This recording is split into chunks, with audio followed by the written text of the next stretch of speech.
Oh, no, yeah. Yeah, so That's you another. it's a whole different situation. Mm-hmm. Okay, sister. So we started our conversation. Amen. Amen. Amen. Okay, high class on my YouTubers. I usually have one or two that be on the line with me as soon as I start up. I guess they got tired of me preaching, so I said I said I'm gonna start doing coding videos, and they've been waiting on me. They'll chime in. Hi, students. How you doing on YouTube? For those who are listening to me live, if you have any questions, please say something on the screen. And if I don't catch you on time, I will come back and check my screen to answer any questions that you have. Please forgive me in advance in case I miss your questions. I want to be able to answer your question. Yes, this video looks like Miss Harper is on dialysis. Yes, I'm on dialysis, but it doesn't stop me teaching. I love teaching. Y'all know that by seeing my videos. And I'm doing my video live with you today. And also with another one of my favorite students. Say hi, Jill. Hello, everybody. Okay, I don't know if y'all heard her, but she said hello, everybody. Okay. So Jill, I got you on YouTube, girl. I got you on YouTube live. Awesome. All All right. right. And so just give me about 24 hours. YouTube have been monitoring. Um, they've been monitoring all the YouTube videos. I think with mine, but I think with everybody, so I don't take it so personal because I don't put anything crazy online anyway. But I don't blame them for being watchful of what's being published. So I'm okay with that. But if you don't see it published today, please wait till tomorrow, late afternoon, and hopefully it should be published by then. Okay? All right, so let's get started. We're going to come out of the Shiland book. So let me show you what book I am using. Pardon me, Jill, just for a few minutes. I want to show them what book I'm using. Now, if you have the Shiland book that is and you could buy any edition. I'm not big on having the latest fashion for the book, but long as it corresponds, because every year that they publish a book, they change a few little things, and sorry, they change a few little things just to resell it for another 100 some odd dollars. Okay, I'm not knocking their sales at all. I do get mine for free because I teach for colleges, so I get my book for free. But I know that you all will have to pay for your book, or if you're at a local college right now as we speak, and under a grant or some sort of scholarship, they pay for your book, or you may have to rent your book. I've been in that situation of schools too, where they let you borrow their book and they take it back. So, but anyway, uh, I have this book right here, and I'm showing it to you on YouTube. Jill, if you want to watch me on YouTube live, you can do that while you're on the phone with me. That's fine. I have Okay. you can chime in, subscribe, and like if y'all like my videos still, and have some other ones. Please subscribe and like. This is the second edition of Terminology and Anatomy ICD-10 by Betsy Shiland. Some of y'all may have the third edition. Some of y'all may have the fourth edition. I think the fifth edition, I haven't gotten that yet, but I do know they probably made some a little bit more changes than what they've done with the second and third and the fourth edition. So just follow me. The chapters still should be the same. They just probably updated some things in your book because whatever changes in WHO, World Health Organization, we're going to talk about that in a minute. Whatever changes that they do in World Health Organization, it affects what they have published in the book for the current year. Okay. Now, I'm going to put the book down because I don't really need the book per se. I've been teaching since 2001, and I've been teaching post secondary since 2003. So I really, I already know what's in there. I already know. I've already even Jill's book. I already know what's in her book too. Um, okay, so let's go here. I'm gonna switch screens. You're still gonna see my face talking while I'm talking from the PowerPoint. Okay, so if you need me to send you the PowerPoint of what I'm talking from, please feel free to email me. My email is thcod@hotmail.com. That's thcod, C as in cat, od at hotmail.com. And I will gladly send it to you. I need to go back and audit and edit my videos to put the links in there. Okay, so that you all can have it at your disposal. Okay, so we're going to start fresh today on chapter 1. Okay, and on chapter 1, it says Introduction to ICD-10. Okay, now, Introduction to ICD-10, it explains the history international classification of diseases. Uh, as Obamacare was coming into play in 2014, um, as Obama was coming into play in 2014, there was the publication of ICD-10. Before ICD-10 in 2014, we did have International Classification of Diseases ninth revision. Ninth revision. Okay. All right. So uh, let's see here. The history of ICD-10, the book, and I don't have the book with me. I'll try to do a picture of the book and put it in a hyperlink so that y'all can see what an ICD-10 book looks like. So it's the ICD-10 book for coding, for diagnosis coding, and it's founded by the World Health Organization. Okay, the World Health Organization. Now, I understand that we're living in today's time where everybody is starting to become aware of the World Health Organization because of Dr. Anthony Fauci, Dr. Birch, and some more other professionals from CDC, Centers of Disease Control. They talk a lot about that. And then you're going to learn some phenomenal things that from the media, on TV, through the news, about World Health Organization. Now, let me put a caveat here. I know that the nurses get celebrated, the doctors get celebrated, but we also need to celebrate the administrators uh, that work behind the scenes. And we still have to go into work to do the coding, to do the billing, to talk to patients, to verify the insurance, all these wonderful things. So, hats off to all my non clinical administrators of the work because we need to be just as recognized as they do. It's not envy, it's not jealousy, it's just we're not very popular people, popular population of career, and we should be. We are popular, but not as loud as a nurse or a doctor. Okay, so kudos off to all of you who do what you do and who are interested to do what you do. Thank you so much for joining us.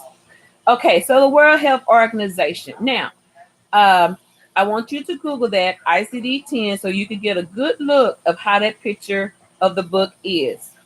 That book is published every November 1st.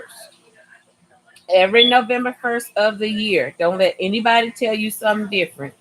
If they tell you something different, you need to text me. You need to email me so Miss Harper can do a consult with them, and they got to pay me $75 an hour. because that's how much I charge. Okay. Now, um, what it is that every November 1st, you have to get an updated book in order to correspond with the insurance company, with Medicare, Medicaid services. Uh, when I say insurance companies, there's two different kinds, and I have some lecture videos on my um, thingy here, my channel, that talks about commercial insurance and governmental insurance. And then you have workers' comp and corporate. But that's a whole nother conversation for later. Okay, now, World Health Organization. These are comprised of physicians, researchers, your doctoral folks, your RHIAs, such as health information management workers, health information technology workers, uh, coders, and billers that come together and help write this book every year.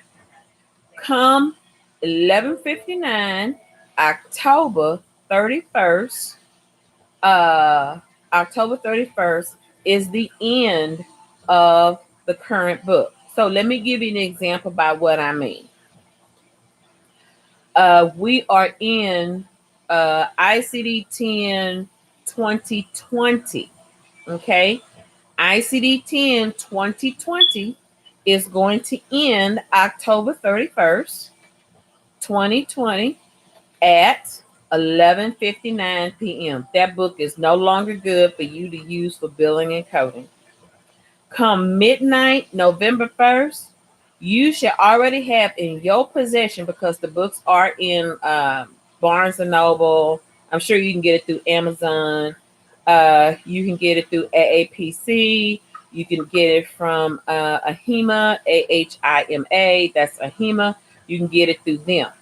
Um, Now, if you are a worker in an office setting and you're the office manager, let me speak to you. You should be letting your doctor know that every November 1st or somewhere between October 1st ahead of time, but every November 1st, that book is going to expire.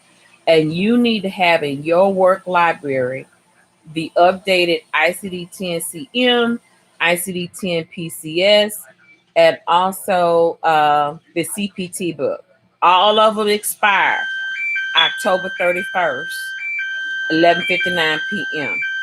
Okay, don't worry about that. That's my nurse. She's handling my machine. I don't know what's going on. Oh, okay. I don't have my dishwasher on. Okay.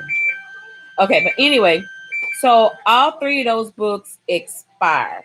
Okay, so you do not, let me make that clear, have to go out and purchase those books in order for you to do your work. Unless, if you choose to buy those books, make sure that your office manager or your physician knows that. Keep the receipt, keep a copy of your receipt, keep the receipt, and get reimbursed back.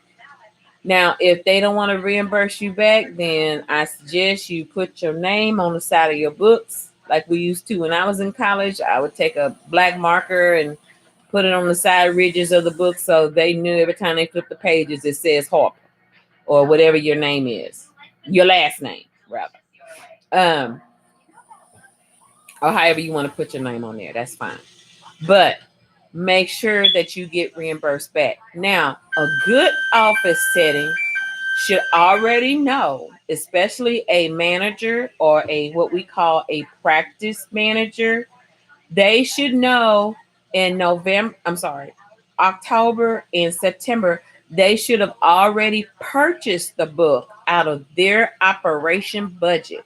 Yes. And they should already have that little arsenal ready for you to continue and to do your work. Now, you're probably asking me, well, Miss Harper, what if they didn't buy the book just yet and they bought it, I don't know, let's say November 1st or November 5th?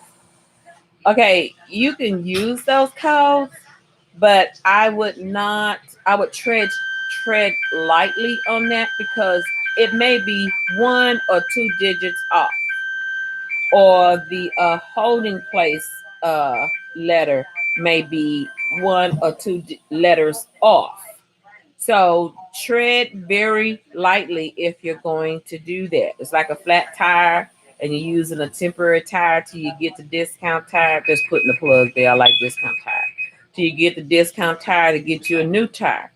But you can't just ride any kind of way you want to on a temporary tire, and you can't ride very long like you want to on a temporary tire. At some point, you're going to have to get a good tire like the rest of the tires on your car. That's just how important that is, or you'll have a blowout.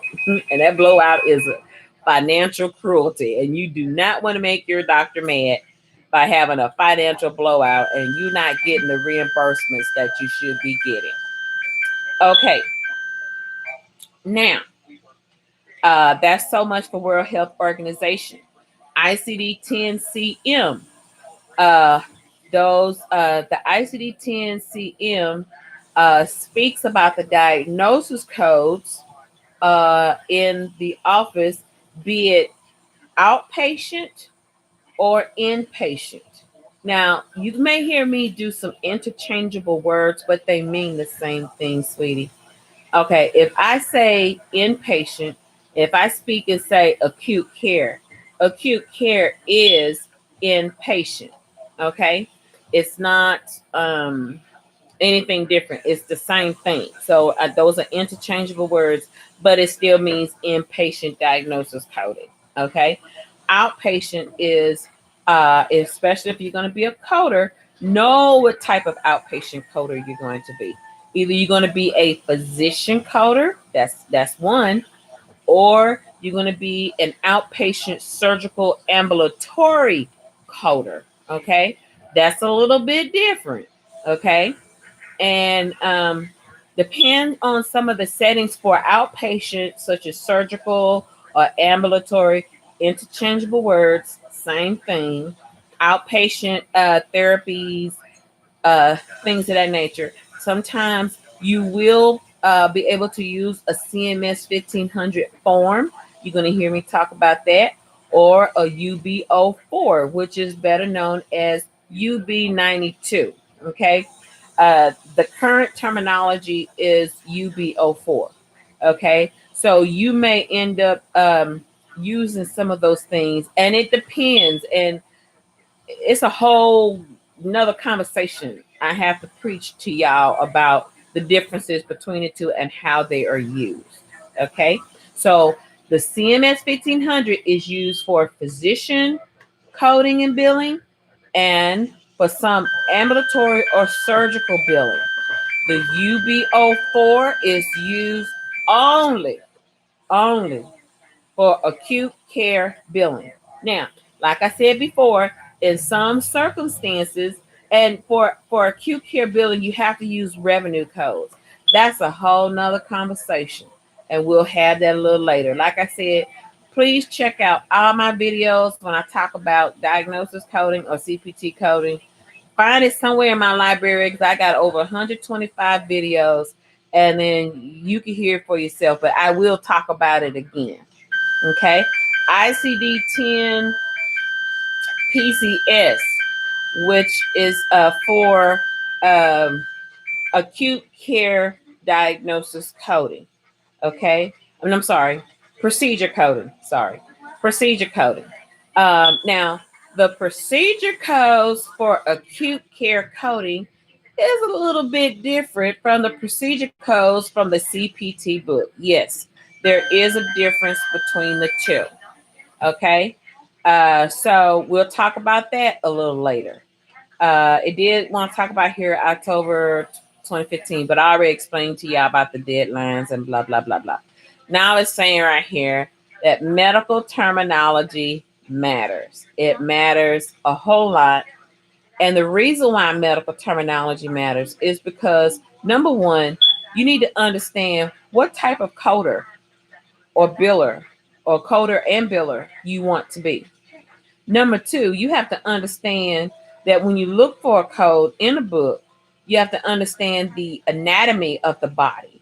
of what you're looking at. Number three is you have to understand the office lingo of medical terminology, okay? Among your colleagues, among your physicians, and among your nurses, you're going to have to understand the language. And along with medical terminology, I would really admonish each one of you to get a medical abbreviation dictionary, a medical abbreviation dictionary, so that you can understand medical abbreviation and you can understand what that is. Okay. And abbreviations such as HTN, hypertension, or CABG, coronary arterial bypass graphic. You have to understand those uh, um, shortcuts, those abbreviations. That's the best way I'm trying to explain it. Okay, so I'm moving along to, let's see here. I'll put my cursor right here on three, so it should be a little bit easier to move when I do this. Okay, so what is medical terminology? And a lot of you beautiful people, I know that y'all remember from grade school, especially if they taught it to you in third grade to fifth grade or third grade to sixth grade. You should know what is a prefix, what is a root word, and what is a suffix, and then O in the middle are your combining forms. That O, that slash O helps bring together your suffix with a root word or your prefix with a root word, and sometimes all three together. Okay. Now, it says, what is medical terminology? Special vocabulary composed of Greek and Latin word components used for communication above among healthcare professionals. Here again, you have to understand what you're talking about, the language in your workplace, because the language in your workplace is different from what you have in the language at home with your family or at church or with your friends. It's a different language, and we speak that language because or write in that language because we don't want patients to know exactly what we're talking about. Okay. And it's not that we're trying to lie or blind them with truth. It's just sometimes a little bit of information can get misconstrued. And there it is. You have to go through a whole nother liturgy of trying to explain what you mean. Okay. So there we have HIPAA and we have confidentiality. So when you're speaking to colleagues about a certain patient or situation, try not to talk about it out there in public or in eateries in public or even in the hospital cafeteria because people can catch wind of what you're saying. And sometimes folks can get a clue that you're talking about a particular person and you do not want to expose them, which is a HIPAA violation, which is a breach of confidentiality. That's a whole nother conversation, and we'll have that a little later, much later. But I just had to put that caveat right there. Okay, moving on to slide number three, examples of Greek and Latin derivations. Derivations. I'm sorry, my whatever. Okay, so Lat such as lingual means tongue, bilingual means two tongues. Excuse me. Or sublingual, which means below language or below tongue. You also have the Greek. Gloss or glosso means tongue. Glossary means a list of definitions and words. Or glossitis, which means itis means inflammation. So inflammation of the tongue. Okay? Inflammation of the tongue. All right. Moving on to slide five. Translatable terms, word parts. So now you have word roots, combining vowels, which is O, I, A, and E. You learn the vowels in grade school, somewhere between third and fifth grade, because I know I'm a teacher. A, E, I, O, U, those are your vowels.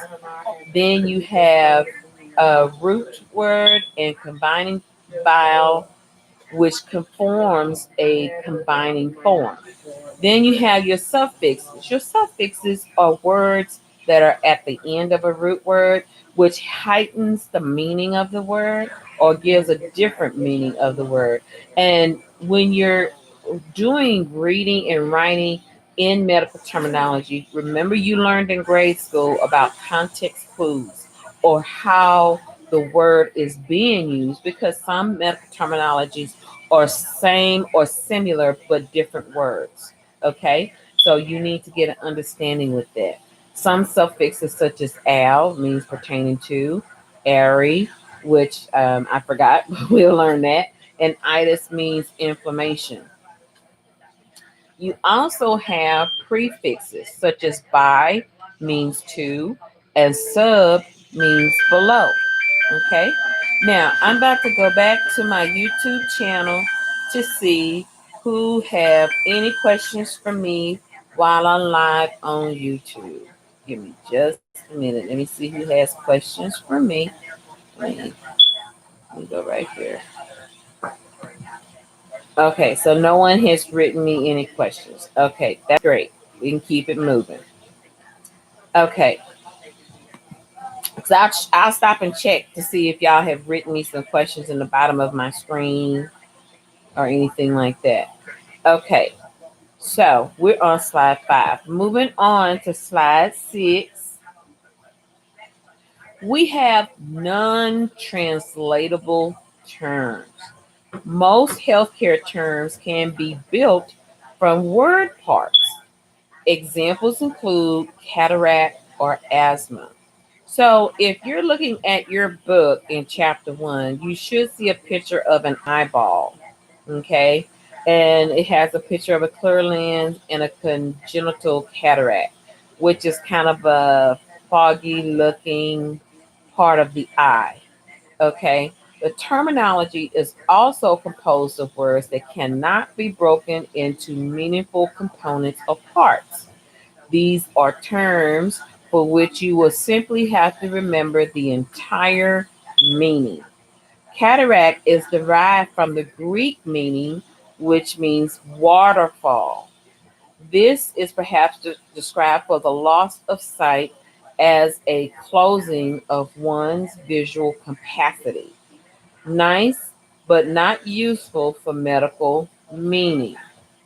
Our definition is a progressive uh, obs- obs- uh, opacification of the lens. Cataract is derived from a Greek meaning, oh, I already said that. Asthma. Asthma comes also from a Greek meaning and literally translate into panting. Can anyone see the connection between panting and the disease? Okay. Although it makes a little bit more sense, our definition would be respiratory disorder characterized by recurring episodes of the paranasal dyspnea, which um, sorry about that. Parsonal dyspnea means difficulty breathing. Okay. All right. Moving on to slide 7, present and future conditions. We have diagnosis. Diagnosis means the present condition. Prognosis means the future condition. Okay. Now, with diagnosis, sometimes a doctor will know, or if you're in a hospital setting, the doctor will write the prognosis and then they will do the full examination or do a full procedure or workup to find out what the actual diagnosis is. So, in acute care settings or inpatient coding settings, Same thing. You're going to see more so of the prognosis on a coding sheet, on a coding form, which is the outpatient. Um, oh, the word escapes me. On a coding sheet, the operative report. Thank you. The operative report.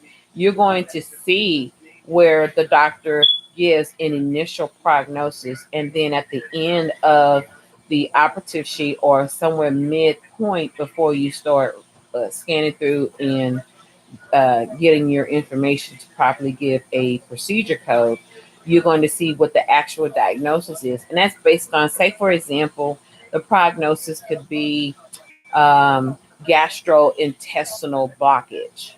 And the doctor does the workup on the patient and he does an upper GI, or he does a lower GI. Okay. Somewhere in between that, and those are outpatient procedures.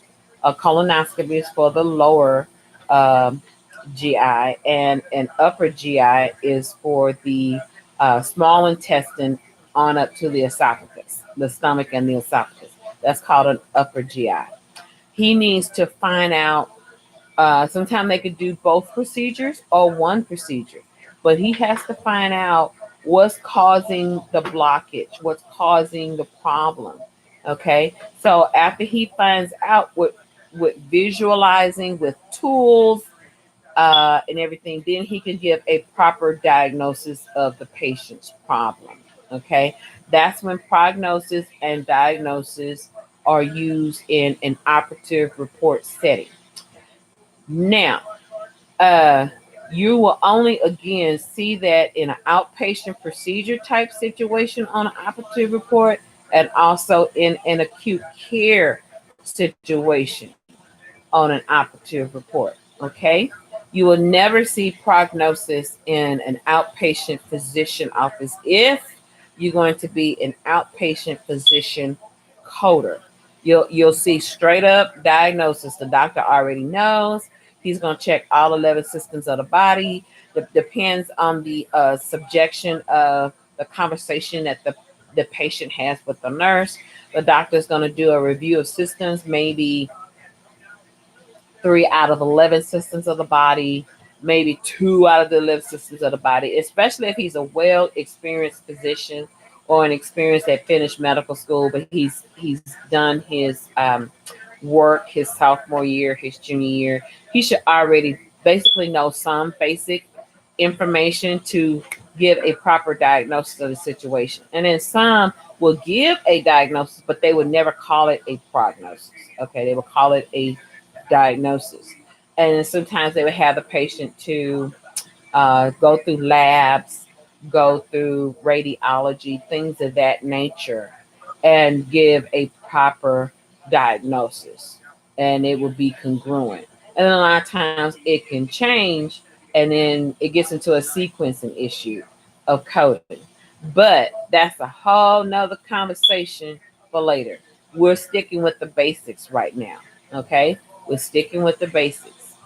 Okay, so moving on to 8, slide 8, sequela. Sequela is a condition that results from an injury or disease. From the Latin meaning, from the Latin meaning called, it's known as to follow.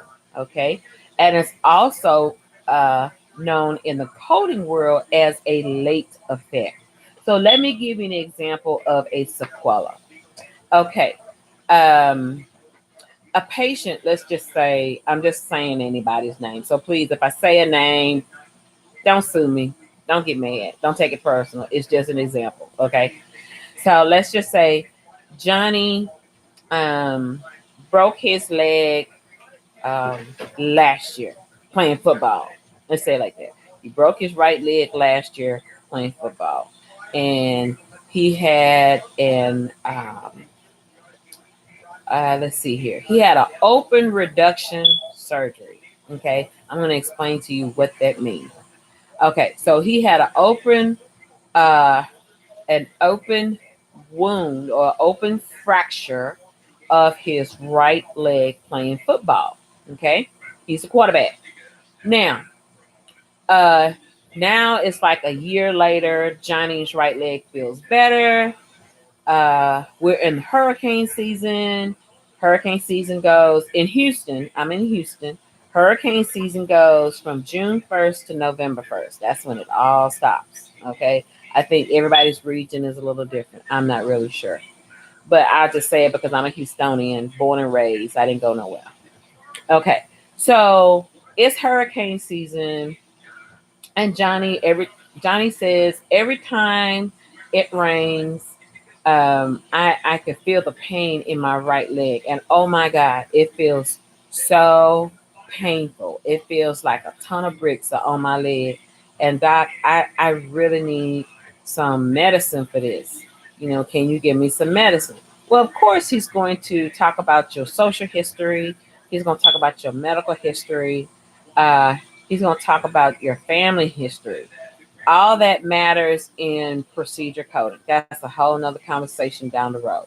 But my point is, the doctor's asking some questions because he's feeling pain of a previous fracture that happened a year ago, and he's healed. Maybe the doctor had, well, with an open fracture, he has to do an open reduction type surgery. And an open reduction type surgery is saying what an open fracture is, that when he broke his leg, the bone broke through the skin and it opened the the wound from the inside to the outside.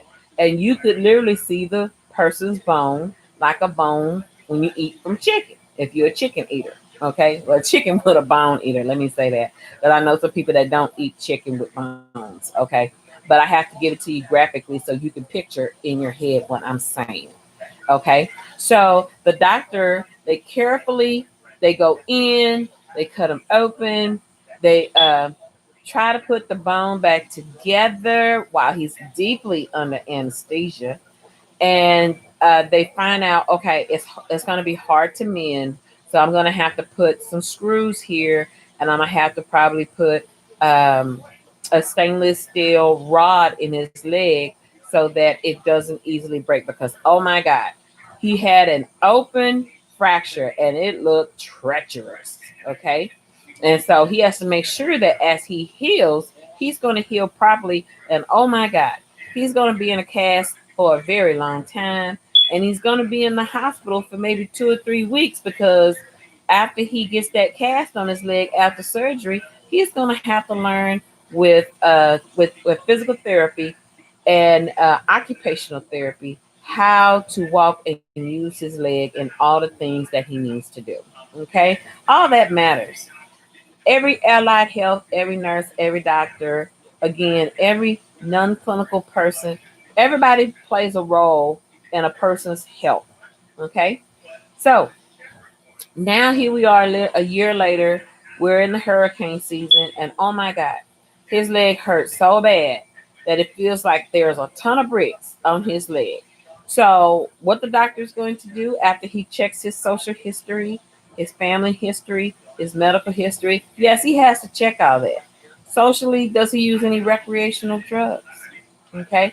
Does he use cocaine? He has to ask those questions, although it's kept confidential.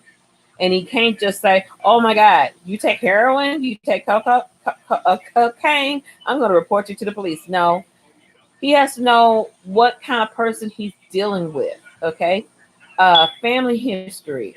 Okay, he has to know whether other folks that broke their legs or limbs or whatever. Um, do you have any other genetic defects in your family? Things of that nature. Anybody anemic? Anybody got leukemia? All that plays a role with that. Okay. Then his that's family, the social history, family history, and then medical history. Are you a smoker? Are you a drinker? Um, do what kind of sports do you play outside of football? Those kind of things. He has to know. You have kids. Do you play with your kids? All those kind of things on a personal level with his body, personally on a medical level. He has to know what kind of activities do you do. Okay. All that plays a role in his medical care. Now, you're probably saying, is the doctor being nosy? Yes, but it's purposeful, and it's a good reason for that.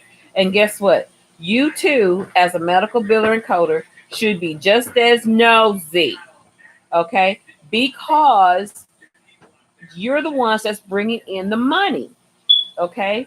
And it matters. Documentation has to line up with everything that he does. If the doctor forgets and don't document it, and he forgets over a 36-hour period, then guess what? It was never done. That's what we teach in coding all the time. The doctor has to, now if he remembers, and you have some doctors that have fantastic memory like elephants, if he remembers, then okay, he needs to put that information there. You do not know your scope. You never make any addendums or changes or corrections in a person's electronic medical records or paper-based medical records. That is for the doctor to do himself. Or if he has a trusty nurse, LVN, RN, even medical assistant, and he trusts the fact that maybe he or she can make those changes for him on his behalf, that's fine. That's a whole nother obligation contract within the job details that has to be explained later. We'll talk about that. That's a whole nother conversation. Okay, now, but you as a coder, as a biller, no ma'am, no sir, never, ever, ever, never, ever, ever make any changes to a person's medical record. Never, because whoever does it, the physician or the nurse, they have to sign a date and they have to give their initials that they made that change. You could bring it out and bring it to their attention and stack it to the side of things for them to do if you're going to do audits of charts that are questionable for coding. But please don't do that because you're out of your scope. You are not a clinician. You are not a nurse and you're not a doctor. That is out of your scope. I can't say it enough. Please don't let somebody set you up. If they say you can do it, no, ma'am, that's out of my scope. I can get in trouble. That's right. Don't let nobody set you up. Okay? Okay. Now, here we go back to the situation. So when you get ready to code, you're going to still code first that Johnny had a fractured leg. Okay? And you're still going to have a code there that says fractured leg. And then you're going to have where it says, no, wait, you're going to code first the late effect, pain in leg. Then you're going to sequence that and says fractured leg. So when we send it into the insurance companies, they're going to say, oh, he has a pain in leg. Oh, but he has a history of having a fracture. That is how you code for a sequela or a late effect. You have to also acknowledge the past diagnosis and it has to follow in trend in order to give a complete understanding of why he's having pain in his right leg. Okay, not pain in his left leg, he has pain in his right leg. Now, sometimes a person can also get pain in their left leg and never fractured it, but that's called a phantom situation. And it's kind of strange, it's weird. I know it is, but that's a whole nother conversation for later. Here's a guideline alert, and I'm about to take a snack for a minute. So just give me a minute and eat me a little snack. A guideline alert, a late effect is the residual effect. We just explained that about Johnny. He broke his leg playing football last year. So he's still going to have some residual effects to that leg. Even though he's healed, he does periodic x-rays, his leg is fine, nothing is wrong, but it's wintertime or it's raining and he still feels the pain. That is a residual effect of a previous condition. Does everybody understand that? Again, if you have questions, I'm going to check my screen in a few minutes and then I'll see if you have any questions. Okay.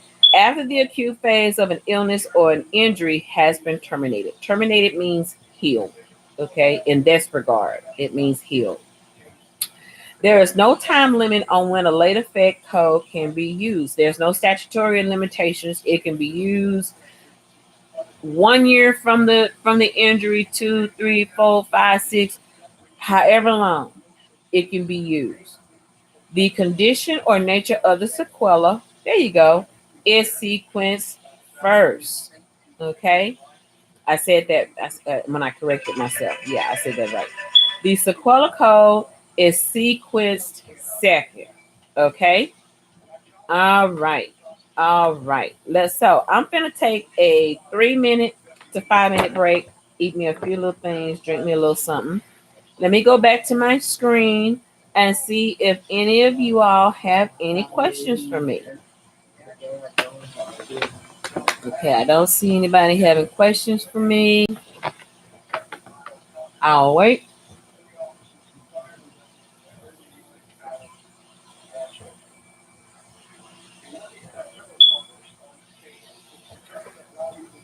Oh, so good. Jill, do you have any questions? No, I'm just following along with you. Okay, Pumpkin. I'm good. Okay, baby. Thank you. Okay. Let me give me a few of these and sit it on my lap here because I know this bag is noisy.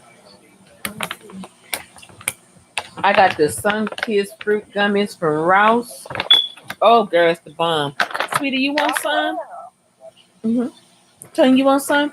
They are the bomb. I'm going back to Rouse. Give me some more, Jill. I'll find out what you saw. You were such an instigator. That is really good. I'm enjoying it. A big instigator. That's what you are. Yeah. Okay. All right. Okay, sweetheart. Thank you. You're welcome. All right, so I'm about to come back and lecture. I might take me a sip of water, but if I do, I'll let y'all know so I can have a sip right quick. Okay. Let's move on to slide 9. Acute. What does acute mean? When you hear somebody say acute bronchitis or acute upper respiratory infection. Acute means short term or sharp. Okay? Short term or sharp. This deals with time and severity of a disease. Okay? Time and severity of a disease. Chronic. What does chronic mean? A chronic cough. Uh, uh, Chronic hyperventilation. This means long term or chronic asthma. This means long term and returns. This means that this person has this problem all the time. Or a chronic gout flare. Okay. I also battle with gout. Every now and then it tries to show up. I can feel it in my big toe or my ankle or something, and then it goes away. But not as bad as it was before. But since I've been on dialysis, I don't feel it as much. But before dialysis, oh my God. If I'm stressed, I feel it. If I had surgery, I feel it. If I've done too much, I'm gonna feel it. And it's very debilitating. Okay. Guideline alert. If the same condition is described as both acute, subacute, and chronic, and separate sub-entries exist in the alphabetic index at the same indentation level, code both and sequence the acute, subacute first. Okay? So let me give you an understanding of the alphabetic index. In the ICD-10 book, and it was also the same with the ICD-9. With the ICD-10 book, you have volumes 1, 2, and 3. Okay, in the ICD-9. ICD-10, you have only volumes 1 and 2. I think I haven't seen any since 2014 that they've included an volume 3 since they've come out with the ICD-10 PCS by itself. So normally you will see that they only have volumes 1 and 2. Volume 2 is your alphabetic index. That means if I'm looking for bronchitis, it should be right in the B section in alphabetic order. If I'm looking for asthma, it should be right in the A section in alphabetic order. I just said earlier, if I'm looking for an open fracture, it should be right in the condition, which is fracture, but you're going to find it either open or closed. That's a whole nother conversation we'll have for later. But I'm trying to get you to understand everything is found. You okay, Tanya? Everything is found in alphabetical order according to the condition.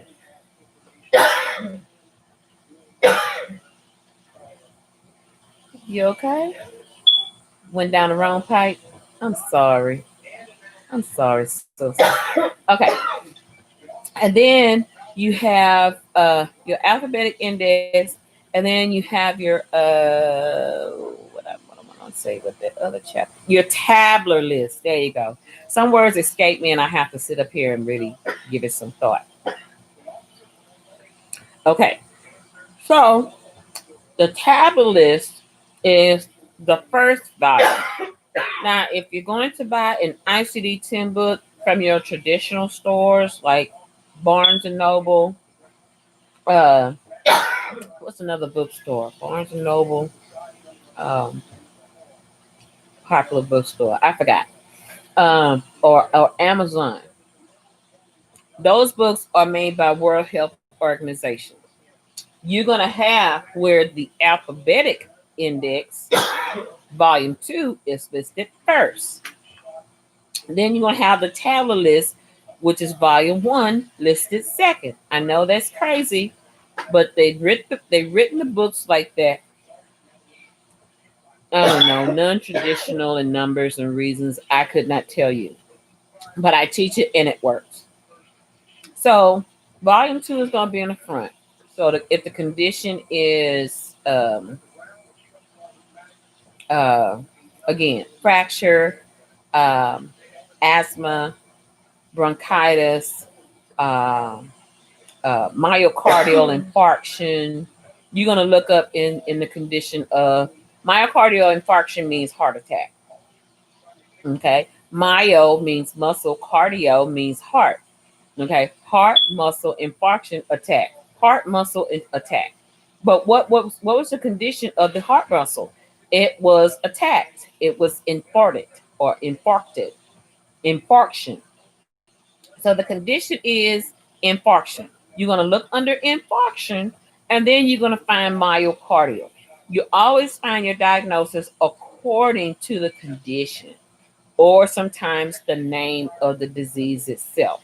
Now, um, looking in the book, and I'm going to have a show and tell on how to look up your codes in your ICD-10 book. It's very important.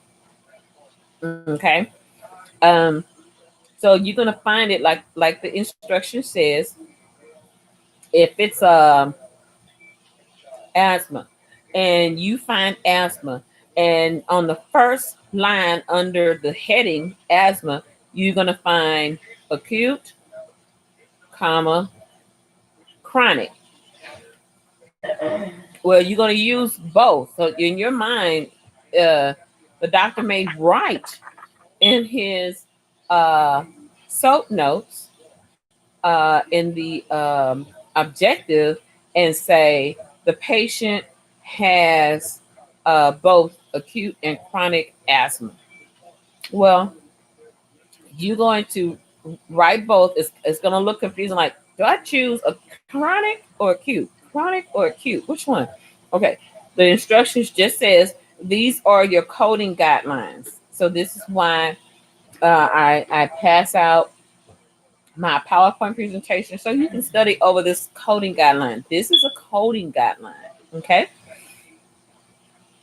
You're going to code first the acute, acute asthma in Block A, 21A of your CMS 1500 form. And then you're going to also code in Block B, 21B of your CMS 1500 form, chronic asthma. You're going to, so he gets it sharp, but he gets it all the time. That's how the doctors explain it. That's how it's understood. Okay. Sometimes you don't need them both. Sometimes the doctor would say acute, and it is. You would just use acute, and whatever that diagnosis code explain it to be. We're going to talk about fourth digit, fifth digit, six digits, and your holding place. Okay, but that's a whole nother conversation for later. Okay. All right. Sign. Signs and symptoms. Signs and symptoms. So, a sign is basically an objective viewing of how the patient is, okay, or how the patient feels. Observable signs, okay, if he's panting, if he's talking to his dog, that he sound like this, like a munchkin, or something like that, then those are observable signs that he's congested or he has a sinus infection, something to that effect. Symptom. So symptom is subjective. Symptom is saying, I nurse, I'm here today because she's gonna say, why are you here today? Your chief complaint, your CC. Again, that's why you need the medical abbreviation. What is your CC? Oh, she ain't gonna say it like that, but she's gonna write on the paper CC. Um, and she's gonna say, oh, I don't feel good. I got a headache. My eyes just pierce when I see the light. I wear shades, and I just get nauseated, and I don't feel like eating. She's gonna write all that down. So because when the doctor comes in and have an objective conversation with you, he's gonna already know through so many review of systems of the body. And I just said there's 11 systems of the body. He's going to already know to check out 3 or 4 systems of the body out of the whole 11. It's not going to take him the whole 11 to check the review of systems to find out, oh, you're battling migraines. No, it's not going to take all that. Okay. And it shouldn't. Okay. Unless he's a nervous doctor, and God bless his soul. You got to learn his routines until he get perfected at it. God bless his soul or her soul. Okay. And a patient's explanation. Now, write this down. SOAP notes. SOAP notes are only used in physician outpatient coding. Okay. S is for subjective. O is for objective. A is for assessment. And P is for plan. SOAP notes. We do not use SOAP notes in acute care settings or inpatient settings. Why? Because that should have already been handled in detail in a doctor's office. Okay? I should have already been handled in detail in a doctor's office. And before they get to the hospital, be it a surgery, or outpatient, or inpatient surgery, those SOAP notes need to follow procedurally to the admissions clerk when they admit the patient in. Also, there needs to be an H&P, a history and physical of the patient. Okay. Right along with that, that's saying the doctor has checked out your heart, the doctor has checked out your breathing, your EKG is great, your breathing is great. We're ready for surgery. You're good to go. You got the green light. That's a whole nother conversation. Okay. So subjective is the conversation between the nurse and the patient. Hi, ma'am. How you doing today? What brings you in today? In her notes, she's going to write the CC, or she's going to document in the electronic medical record or health record per se, her tear complaint is blase, blase. Okay. And that's going to help the doctor get an idea of what's going on with the patient before he or she enters the room or as they enter the room. They'll be able to kind of read as they're listening to the patient. Objective is conversation between the patient and the physician. So the patient is going to talk to the nurse first. Then she's going to talk to the doctor second because he's going to do his objective findings. He's going to palpate you on your stomach. He's going to take his stethoscope and listen to certain places on your body, listen to your lungs, blah, blah, blah. He's going to check your tongue. He's going to check your eyes, all that beautiful stuff. Okay, whatever it takes. And that's the doctor's point of view. And sometimes he may say, well, I believe you have blah, blah, blah. But let's run some tests. Let's do some labs. Let's do some x-rays. So in the assessment part, boys and girls, this is where we live. Medical billers and coders, our scope of practice is the assessment. We have to follow what the doctor said is the diagnosis of the patient. And we also have to follow, okay, he saw the patient, it's a level 2 visit, it's straightforward, high complexity, decision making, blah, blah, blah. This was a 20-minute visit. This is $150. Okay, it's not going to say that in a chart, but we're going to use code 99202. That's a whole nother conversation. The 2 at the end of the 99202 means it's a 20-minute visit. 99201, the 1 at the end means, oh, this was a 10-minute visit. 99203 means this was a 30-minute visit, and he or she going to have to pay $200. 4, it goes up, up, up. But the patients, when you give them the sheet, they're not going to understand what those numbers mean. Sometimes they may ask a front desk person and they may go get you the biller. And all you have to simply explain is, oh, that's just our coding for the insurance company to tell how much we charge. And they may say, well, how much is that? Well, why can't he give me this? Ma'am, he did this with you, that with you, this with you, and it was all 20 minutes. He did 4 different modalities, and we'll talk about that. So, yes, ma'am, we do have to charge you for 20 minutes, $150. Oh, my God, he's robbing me. Oh, my God. Well, ma'am, that's how he makes his money. Sorry. Yeah. And is it now? You're probably saying, as a layperson, and maybe you as a medical biller and coder don't know, but here's the education part for you to help comfort the patient, ma'am. Healthcare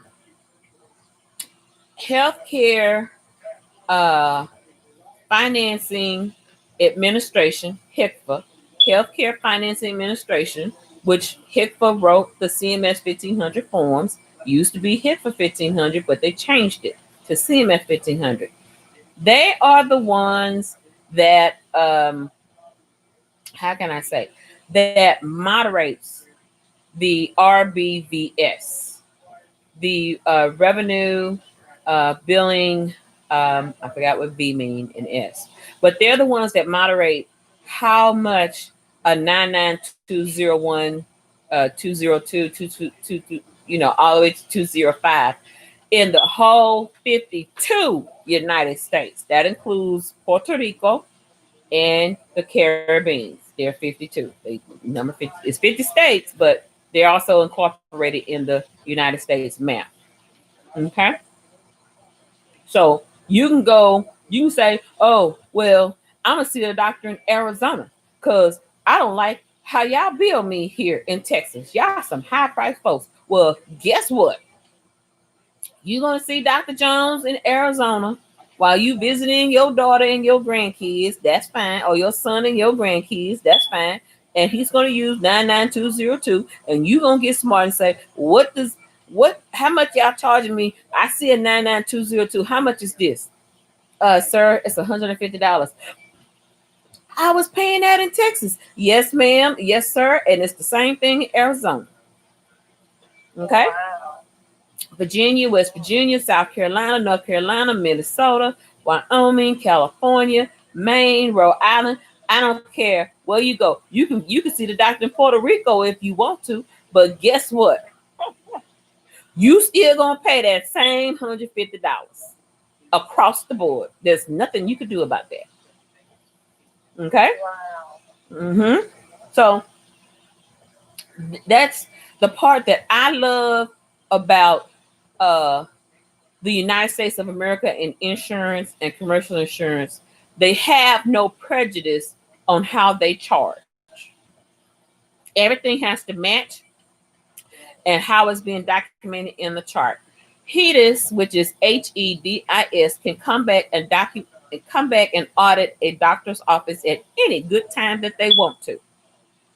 It better line up or he's gonna get a fine. Okay? So please don't let nobody punk you, or anything like that. I don't care if it's a cash patient. Now, he may not pay necessarily the $150. He may pay his copay of $40 or $50, and the insurance is going to pay their part. That's a whole nother conversation. We'll have that later. But he ain't going to pay no more than that unless it's a PPO, point of service. But that's a whole nother conversation. But now, if he's a cash paying patient, oh, yes, ma'am, yes, sir, you're going to pay that $150. I don't care where you go. You can visit the Caribbean, you're going to pay that $150. Okay? Wow.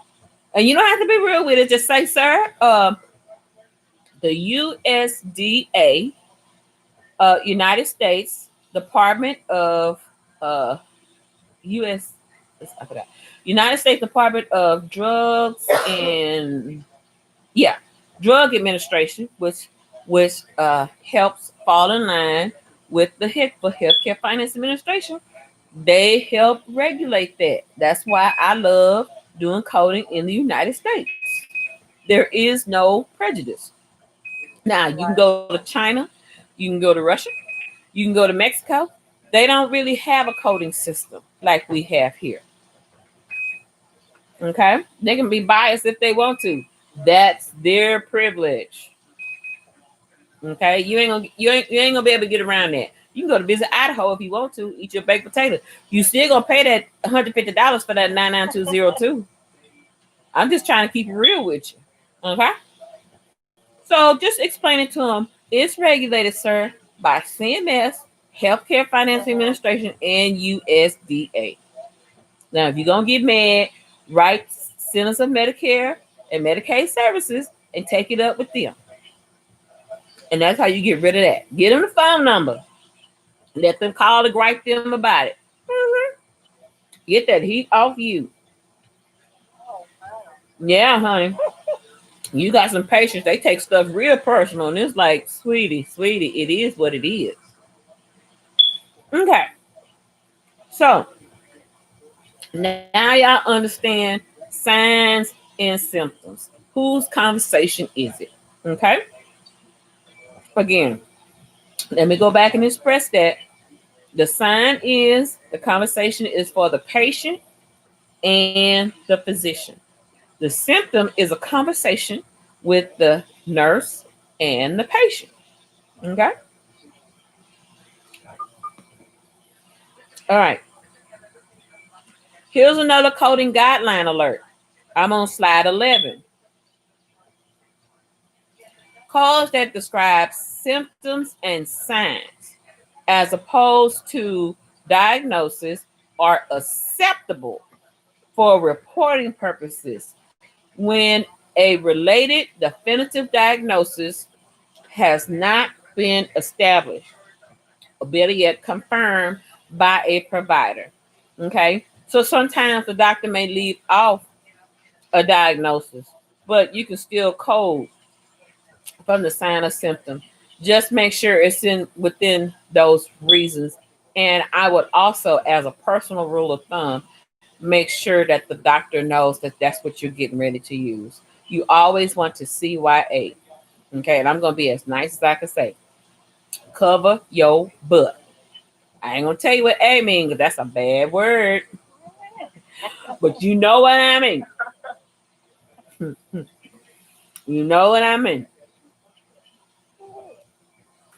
But even that's in the Bible, but still it's all about the content, how you use it. Okay. Right, right. Mm-hmm.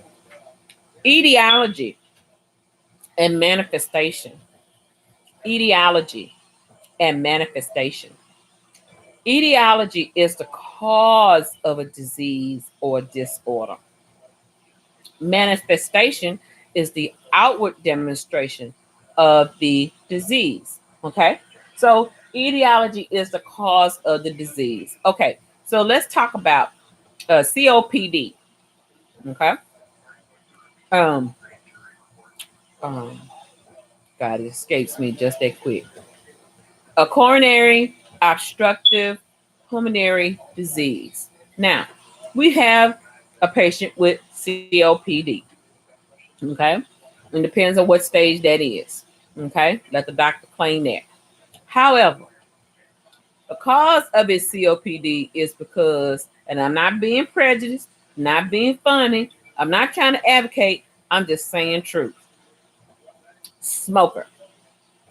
The person was a 15-year smoker. Or better yet, the person was, okay, let's use my daddy for example. God bless his soul. He passed away 25 years ago. But let's use him. My dad smoked, some say at 14 years old, some say at 21. And he died at 49. He smoked like a chimney. He smoked 3 packs of Winston Light 100s. Not trying to sue anybody. I'm just telling you the brand of what he smokes. Not trying to say anything bad. I'm just speaking because that's my daddy. I used to go buy the cigarettes for him as a younger person. Okay. And at a time, we didn't have regulation of 21 and over. At the time, you could be 15 years old and buy cigarettes. In my day, and never had to show ID or anything. But that has Mm-hmm. since changed, and that was years ago. Okay, but my dad would smoke 2 to 3 packs a day. Now, when he went to the doctor for a right hip pain, okay, and the doctor did an X-ray of his hip. The X-ray also caught the lower part of his lungs. Okay, and it showed that my dad has some nodules on his lungs. He had lung cancer.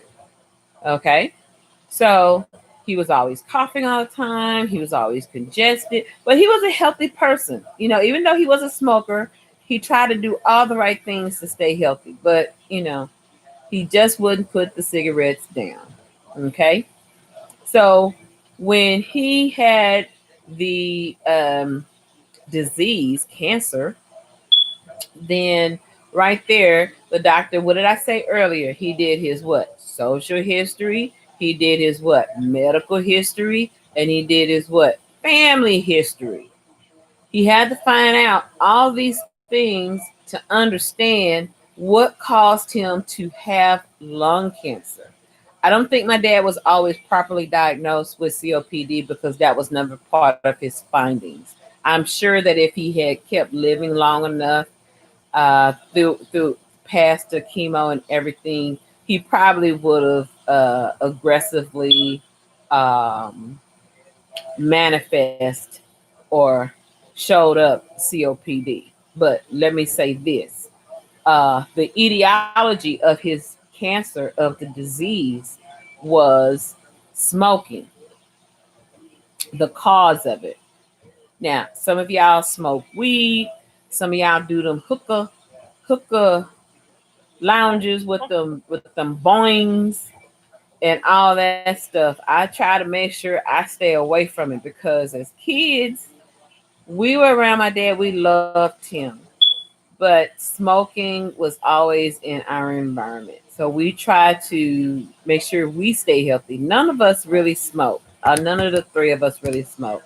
I think my brother, the most he smoked was is cigars, and that's because, he's a police and it's a stressful job. I get that. I'm not knocking on him, but he's not a um, regular user of a cigar. If they had a good day, him and his partners would sit around and play cards and have a drink and do a cigar. That's how they do. Okay, it kind of de-stresses them or decompresses their stress. Everybody has a way of dealing with stress differently. Okay, manifestation is the outward demonstration of the disease. Let me give you an example. Now, we know, and you should know, you will know now that I'm speaking, hypertension and diabetes go hand in hand, hand in hand. Okay. So if a person develops diabetes, it could be type 1 since a child, or I think I get those confused all the time, but let's just say type 1 as a child or type 2 as an adult.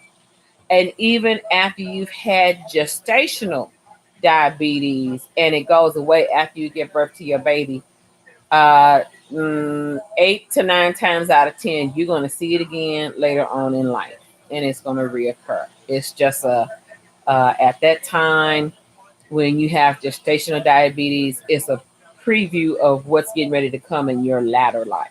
Okay, which is not a death sentence. Let me speak to those. It just puts you in a situation where you have to monitor your eating. Okay, all right. So, and I'll use myself in demonstrations as well. But let me say in this regard, the person has diabetes, okay, and he's been diagnosed with diabetes since he was, I don't know, 34 years old. Okay, at some point he's working a lot, he's being stressed. Sometimes a person on diabetic medication and have diabetes, the doctor is going to automatically put you on hypertension medicine. Okay, high blood pressure medicine or hypertension medicine, same thing. Remember I said I will be talking interchangeably, so it means the same thing. And let's say, for example, the patient will use what do you call that? The patient will use lisinopril on top of his glimepiride and his Jardiance and other stuff that he's on to control his blood sugar. Okay, and I say, for example, my husband. So he's diabetic. Okay, he's been diabetic since his mid to late 30s after we married, because we both married at 31. And the doctor put him on high blood pressure medicine, and he was like, "Well, why am I on it? I don't have high blood pressure medicine." Okay, there's a chance that because you're diabetic, to keep you from having high blood pressure unannounced, because high blood pressure is a silent killer. You'll never know it and you'll be feeling fine, and you never know you have high blood pressure. Some folks feel the signs and symptoms, some folks don't. Okay. I know I was one of those. I was put on high blood pressure right around my mid to late 30s. Well, early 30s after we married. I was put on high blood pressure then.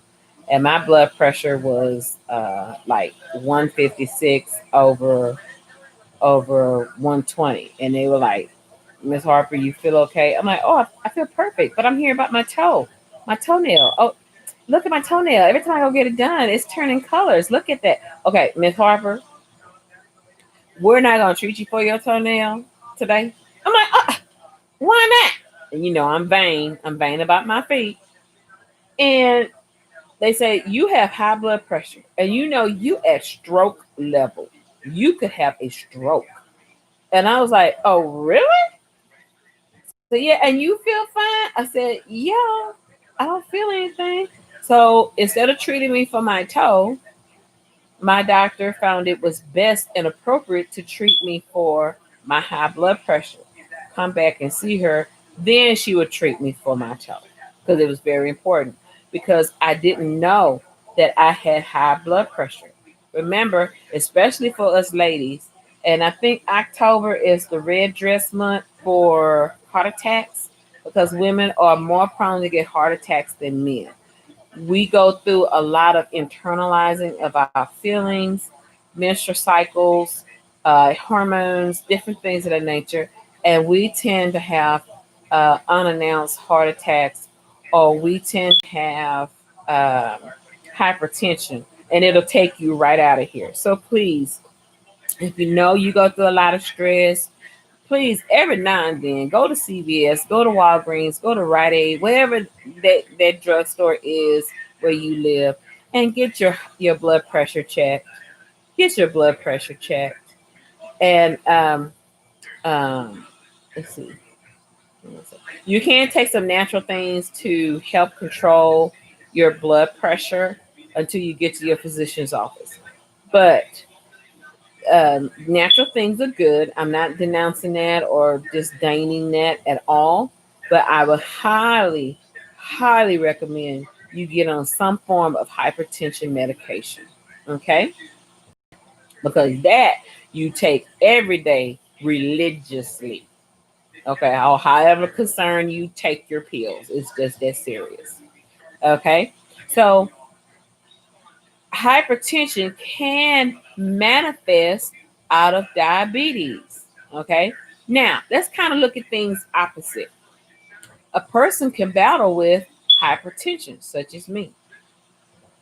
But I had pre-diabetes at one time in my late to mid 30s. And they had to make sure that I have control of my diabetes because they play a role in hand in hand. Now, you're probably wondering, well, Ms. Harper, how is that possible? I mean, doesn't hypertension deal with the heart and diabetes deal with the pancreas? Well, yes, it does. It does. But when we get to the conversation about circulation of blood, and how venous versus arteries, and how everything circles and go around the body, how the blood travels from the left side of your body and comes back up to the right side, which is uh, your veins. Okay, your arteries, it goes through all your arteries flowing to the right, flowing to the left, and it comes back up to the right, and it starts the whole process over in a circular motion. Okay. Um, if your blood does not come back up properly from your ankles or your feet, then you may be subjected to edema. Edema is where I can press my finger up against your ankle and there leaves a long indentation over 30 or 20 seconds. You have pulmonary edema, which affects how your pancreas functions because the circulation of your blood is not flowing. And when your blood flows, your hemoglobin, your white blood cells, the how can I say the white fluids. Let me just say it because I can't get the terminology right now. All that should flow healthy back up to your body. If it doesn't flow healthy, then it can cause a blockage. And if there's not a smooth consistency for your gallbladder, your liver to process, and your pancreas to process, then yes, you can develop diabetes issues. It goes hand in hand. Okay. So that's why when they placed me on hypertension medicine, I had to be monitored for pre-diabetes. And when they did a glucose test on me, I was pre-diabetic. Okay. But I wasn't chronic or I wasn't acute. It was just they did it at such a time that, I mean, I would have high blood spikes, how can I say, spikes of blood sugars that would be above 120. Anything above 120 is to be looked at or considered, and especially if it's consistent. Now, since I've had two weight loss surgeries, I don't have hyperglycemia. Although I still have hypertension, I have hypo. I'm the opposite. So sometimes my blood sugar will go down to 50, 55. I think as low as it's gone down to 35. And they will sit there and ask me, Miss Harper, are you okay? And I'm like, yeah, I'm fine. But after they ask me, I'm getting the shakes and jitters, and my body is doing shakes beyond what I can control.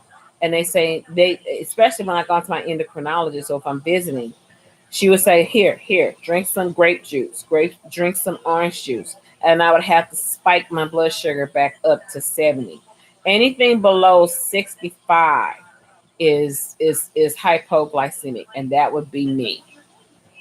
So the weight loss surgery has helped to keep me from have diabetes, although I still have hypertension, but it does greatly help me from having uh, diabetes. Okay, I hope I made sense in what I said. So one disease can counteract another disease to occur. Those are called manifestations. When you get ready to code, you're going to learn how to sequence manifestation codes. Manifestation codes, the coding guideline in your ICD 10 book, when you go to the tabular list, it's going to tell you, yes, use this first, or no, don't use this, or yes, use this with. It's the ICD 10 books never lie. It's going to always tell you what to do next. That's the best part about coding. You never have to guess. It's going to have coding guidelines. It's going to always tell you how to sequence something. So it's I should say safely, and no book is perfect. No one is perfect, but it's a fail-proof system of coding. Let me just say that for diagnosis coding. Okay, so we're going to go through about two more slides.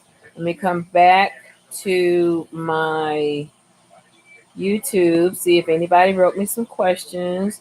Okay, no one wrote me any questions. Okay, so we're going into an hour and a half almost into the video. So I'm going to do these two slides, and then we're going to end for today.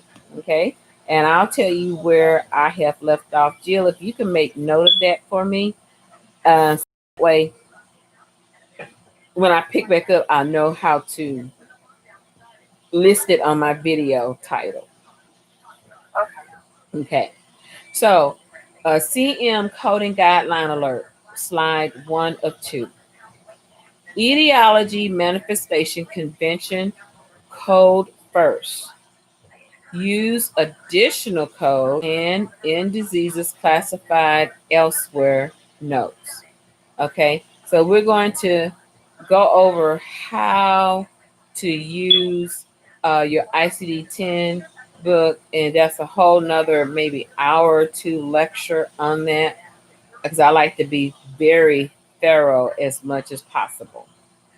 Certain conditions have both an underlying etiology and a multiple body system manifestation due to the underlying etiology or disease.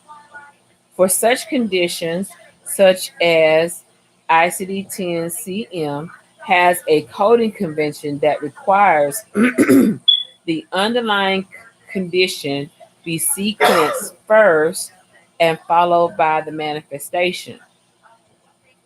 Wherever such a combination exists, there is a use additional code.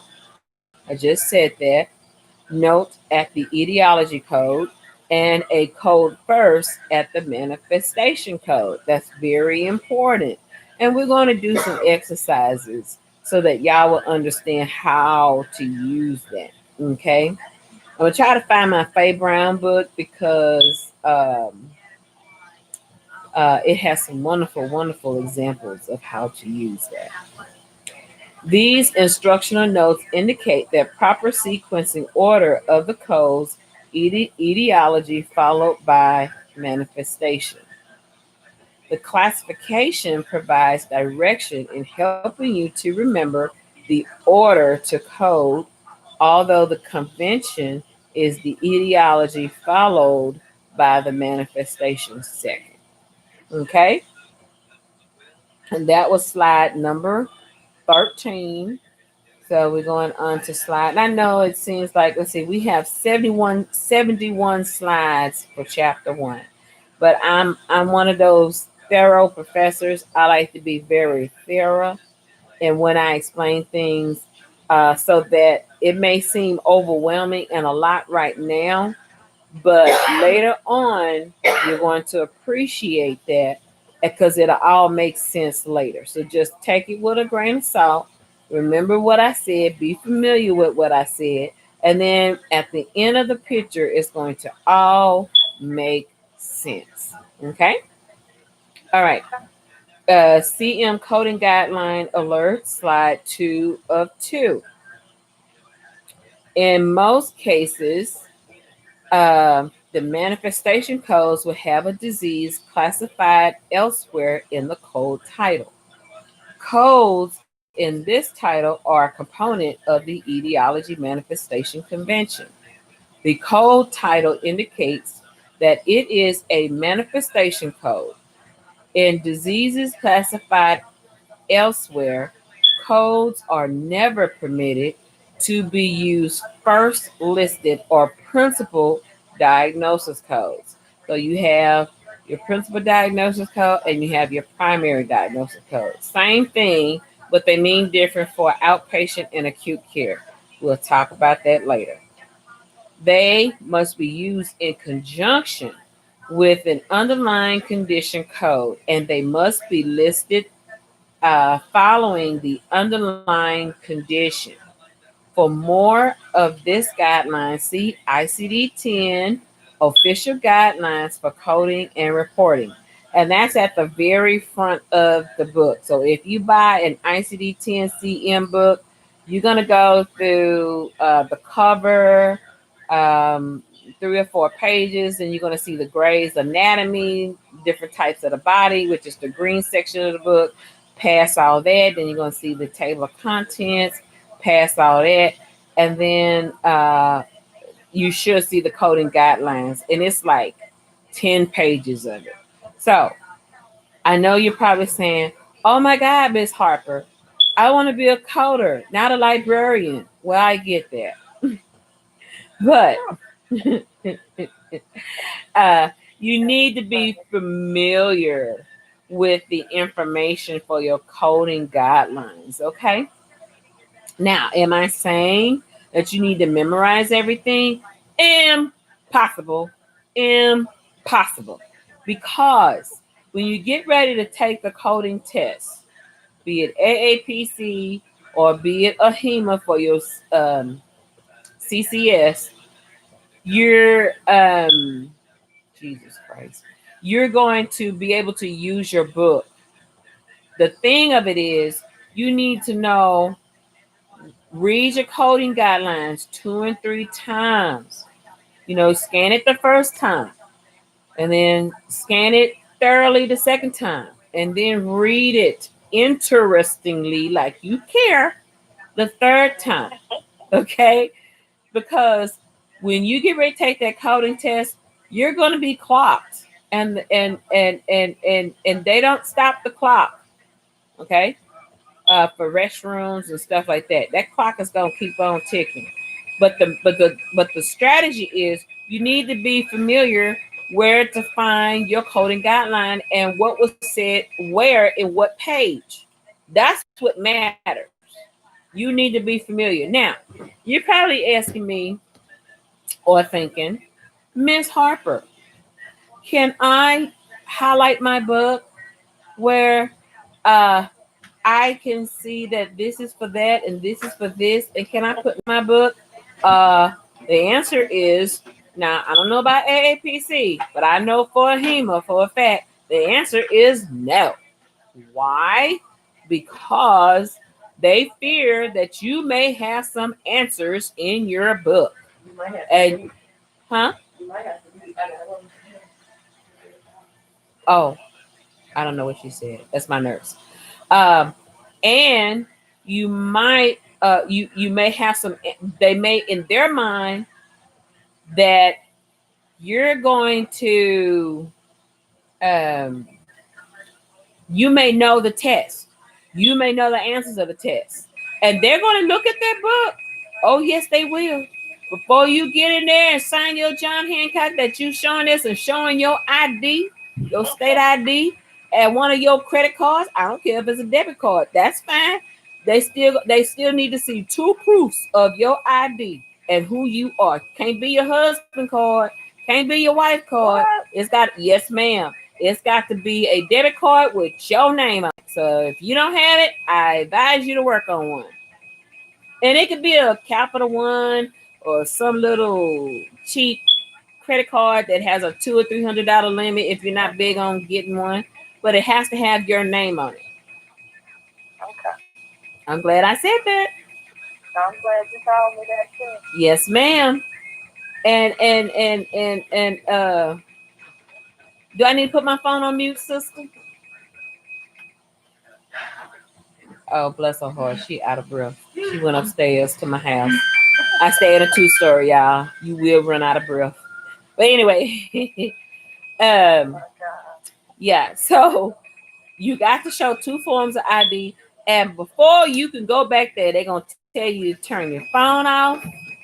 They're gonna tell you put your wallet and your purse in the lockers. They're gonna supply you with lockers and a key, and you can bring your snacks.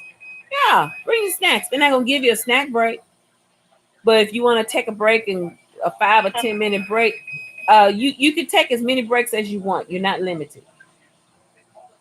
Now that's back in the old day, back 2009.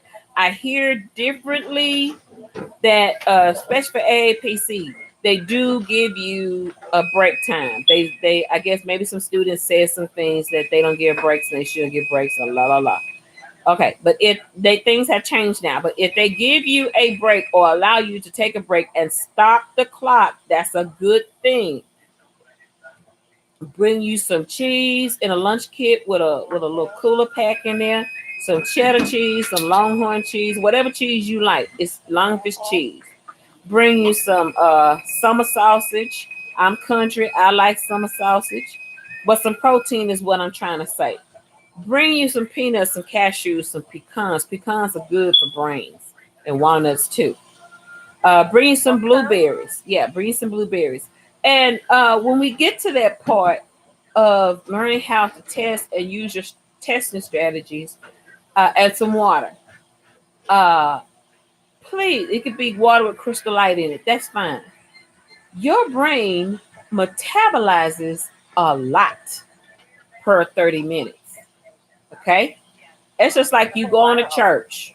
You go to church, most sermons are said in 30 minutes. Why? Because your brain is so adherent to what's being said. After 30 minutes, the preacher done lost your attention. Your mind is like, I am so hungry.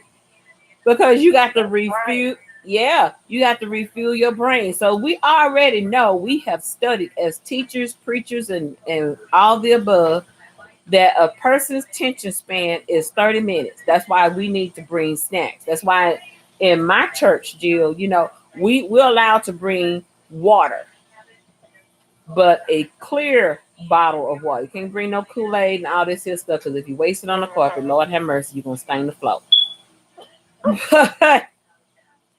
But you're allowed to bring water. Huh? Did I hear that? Yeah. And then sometimes, I ain't gonna lie, I sneak some grapes in there. That's me. I'm pretending. Now, they don't know if I'm putting candy in my mouth, some 9-laters or Jolly Ranchers. But sometimes I need some. Yeah, because of the grapes. And sometimes, I ain't gonna lie, I will bring me some pecans or some cashews. I ain't gonna lie. I just might not eat a lot, but I put a lot in my mouth in one sitting so I could take my time. Okay? But your brain burns energy. It's called metabolism. Your brain will burn a lot of energy. Okay, so I never please, knew that. yes, ma'am. Please be good to yourself. Please be good to yourself. Please take breaks. And I think AAPC, for what one of my other students told me, they do give breaks now, and they allow you to have snacks as you're doing your test. But as for a HEMA, they're a bit more stringent and different, sweetie. I'm so sorry. I Okay? don't have to worry about them. Yeah, not right now, but once you, I'm just doing ASPC. I hear you. AAPC have credentials that a HEMA doesn't have, and a HEMA have a whole plethora of credentials. But it's not hard. One of my coworkers, oh my God, she got like 4 or 5 codes behind her name. Oh my God. And once she passed AAPC, it made it easier for her to pass a HEMA's test. hmm So if you're a Good hungry to know. person, practice your hunger strokes. Okay. All right. All right, ma'am. Well, I have Okay. in, What slide?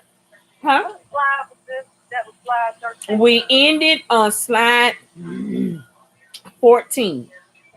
We're Okay. going to 14. start on Okay. slide 15 next time. Okay. Okay. Okay. And it's going to be a long session, but if you just hang in there with me, you're going to be successful. All Okay. right. All right. Okay. Well, that's all for me, boys and girls in the YouTube land. That's all for me, Jill. Thank you for joining me today. I have thoroughly Thank you. enjoyed you're welcome. I have thoroughly enjoyed myself teaching today from the ICD 10 book. And we're still on chapter 1. We're going to be doing slide 15 next Wednesday. Okay. Okay. We're going to be doing slide 15 next Wednesday. And again, if you do have any, oh, I see Swela. Hi, Swela. I see you. I see you. Hi, Swela. Nice to see you. Okay. I see she's saying hi to me.